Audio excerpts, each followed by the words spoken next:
Hello everyone, welcome back to Dayal board. तो कैसे आप लोग? आई होप आप सारे अच्छे होंगे और पढ़ाई कर रहे होंगे। तो बच्चों, आज हम लोग क्लास नाइन्थ और नाइन्थ में चैप्टर का जो नाम है वर्किंग ऑफ इंस्टीट्यूशंस ये कवर करने वाले हैं। और इस चैप्टर के जितने सारे एनसीईआरटी क्वेश्चंस है इस वीडियो हम लोग कवर करेंगे।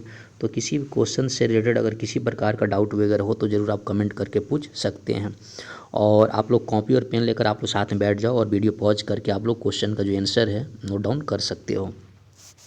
और अगर बात करें इस चैनल पे तो ऑलरेडी आपका क्लास नाइन्थ के कंप्लीट जो एनसीईआरटी जो क्वेश्चंस हैं ऑलरेडी मैं अपलोड कर चुका हूं। तो जाकर आप लोग वहां से भी आप लोग अपना सिलेबस कंप्लीट कर सकते हैं।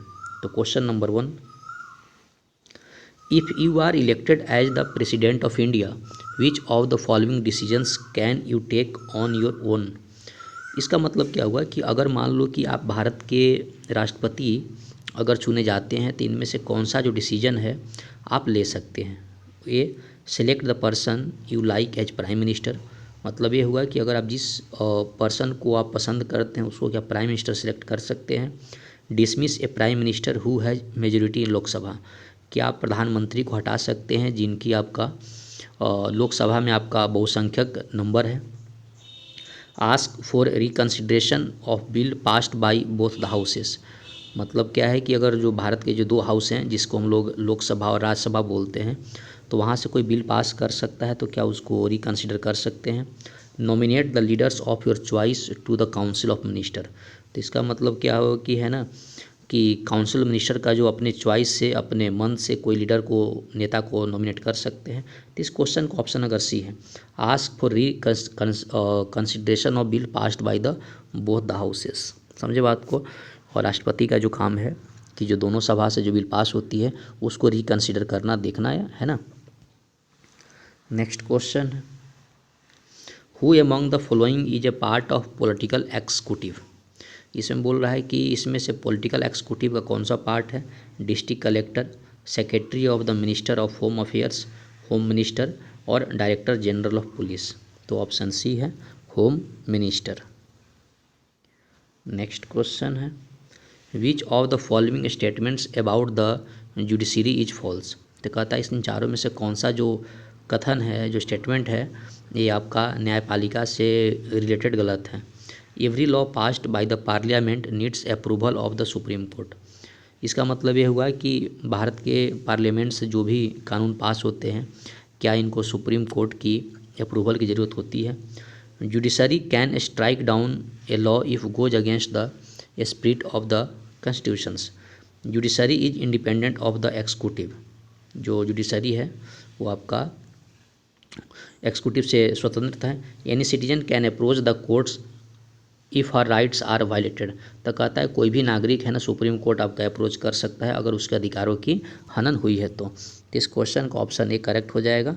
Every law passed by the parliament needs approval of the supreme court. Next question है, which of the following institutions can make change to an existing law of the country. The supreme court, the president, the prime minister, the parliament, है ना। इसका मतलब क्या है कि जो law बना हुआ है, जो कानून बना हुआ है उसमें अगर मान लो कोई बदलाव करना है तो इनमें से कौन सा जो इंस्टीट्यूशंस है वो आपका बदलाव ला सकता है, कोई अगर एग्जिस्टिंग अगर अपने देश में कानून है तो।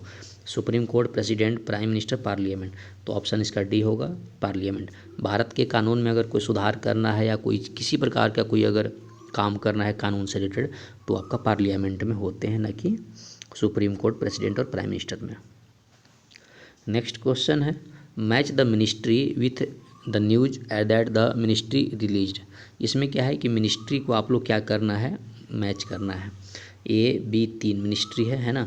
ए new policy is being made to increase the jute export from the country, और ये आपका तीन मिनिस्ट्री है तो किस मिनिस्ट्री काम किया है वो मैच करना है। तो सबसे पहले आप लोग इसको अपने आप से कर लोगे और इस क्वेश्चन का जो करेक्ट आंसर है वो आप लोगों को यहाँ पर दिया हुआ है। आप लोग यहाँ चार क्वेश्चंस दिया हुआ है जो पॉज करके आप नोट डाउन करना है।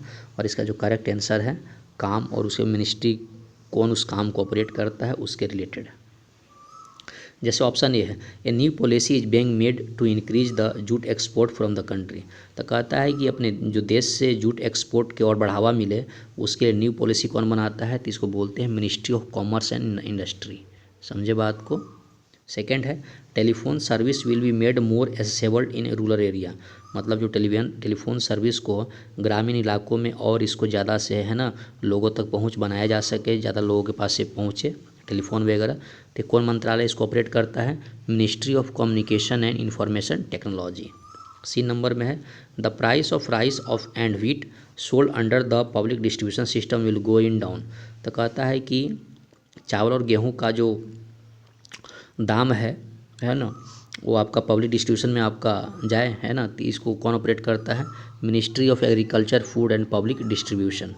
और ये डी नंबर में है pulse polio campaign will be launched, मतलब क्या है, पोलियो का कैंपेन लॉन्च किया जाएगा। तो कौन मिनिस्ट्री लॉन्च करेगा? Ministry of health. और ये लास्ट में ई नंबर में है the allowance of soldier posted on high altitudes will be increase. तो कहता है कि जो सेना जो है ना ऊंचे पोस्ट पे, काफ़ी ऊंचाई पर जो उनकी पोस्टिंग है, तो उनके अलाउंस वगैरह में पैसे में ज़्यादा बढ़ोतरी की जाए। तो कौन इसको ऑपरेट करेगा? Ministry of defence. Next question, of all the institutions that we have study in this chapter name that one that excise the power of each of the matters. ठीक है, तो इसमें कौन सा आपका मिनिस्ट्री वगैरह है ना रन करता है? तो क्वेश्चन नंबर ए है decision of allocation of money for developing infrastructure like road, irrigation ETC or different welfare activities for citizen. तो कहता है कि अलग अलग जो जो आपको पैसे प्रदान होते हैं, है ना, जैसे अगर मान लो सड़क बनवाना है, सिंचाई करनी है, तो इसमें से है ना इसको कौन ऑपरेट करता है? तो इसको करता है the ministry of finance ministry.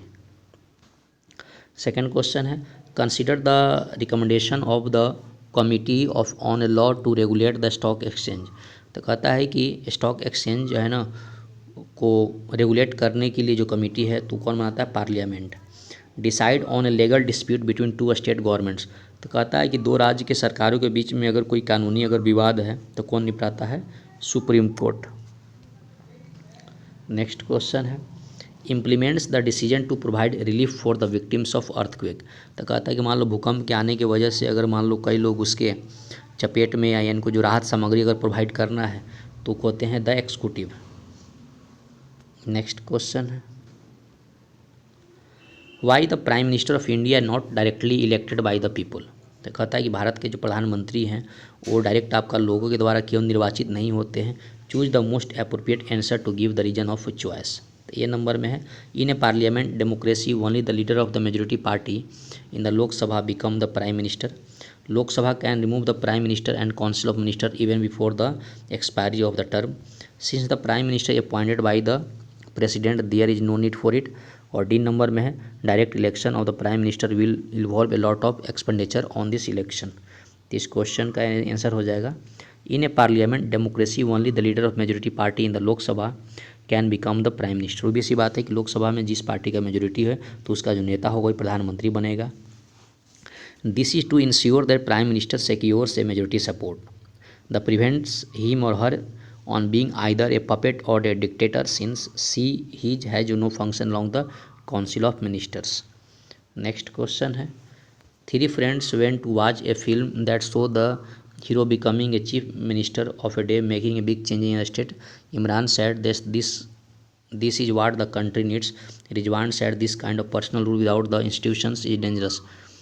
Shankar said this all the fantasy, no minister can do anything one day. What would be reaction to a such films?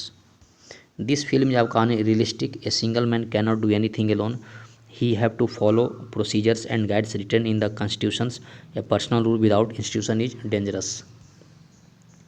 9 number question है a teacher was making preparation for the mock parliament. She called two students to act as leader of political party. She gave them an opinion. Each one could choose have majority either in Lok Sabha in the mock Raj Sabha. This choice was given to you. What do you choose? ये सब question practically question है. I would choose the majority in the Lok Sabha is the more powerful than the Rajya Sabha. Lok Sabha members are directly elected by the people. The leader of political party which is majority in the Lok Sabha will be appointed the prime minister which is the most powerful person in the country. Question number 10. After reading the examples of the reservation order, the three students had different reactions about the role judiciary. Which review according to you is the correct regarding the judiciary? Srinivas argue that supreme court agreed with the government it is not independent. तो question हैं, तो इसके view आपका correct है। तो दोस्तों इस video में हम लोगों ने कवर किए हैं बच्चों वर्किंग इंस्टीट्यूशंस, और काफ़ी इसमें जितने क्वेश्चंस आपको एनसीईआरटी में दिए गए सारे क्वेश्चंस इसमें कवर किए हैं। आई होप आपको ये वीडियो पसंद आया होगा। तो पसंद आया तो लाइक सब्सक्राइब शेयर करें ताकि मुझे मोटिवेशन मिले और आप लोगों के डेली ऐसी वीडियो बनाता रहूँ। तो पढ़ाई करते रहें। All the very best. Thank you.